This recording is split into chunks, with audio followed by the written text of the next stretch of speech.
पूर्ण एवढ्या मोठ्या संख्येने इथं जमलायत, कशासाठी जमलाय? आमची एकच मागणी गेल्या 70 वर्षापासून आम्ही इतर राज्यामध्ये एस टी कास्टमध्ये आहे. आता महाराष्ट्र सरकारनं एकच करा, र आणि डचा फरक न करता आम्हाला या पहिल्याच आता ही येणाऱ्या कॅबिनेटमध्ये एस टी सर्टिफिकेटचं GR काढून आम्हाला आमच्या समाजाला एस टी सर्टिफिकेटमध्ये आरक्षण. आपलं नाव? मी प्रदीप भोसले, सरपंच.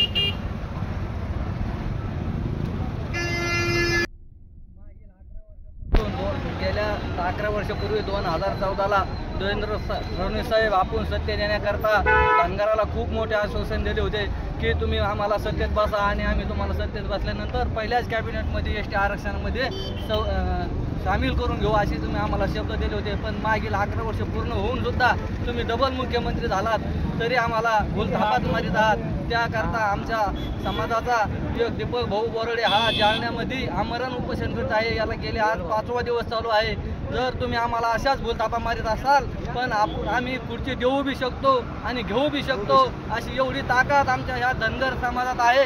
आणि आपण तुम्ही आपल्याला पुढं जर सत्तेत राहायचं असेल तर या येणाऱ्या कॅबिनेटमध्ये धनगर समाजाला एसटीचं आरक्षण देण्यात यावं, ही सकल धनगर समाजाच्या वतीने आपल्याला विनंती आहे. नसता कुत्रे घडेल.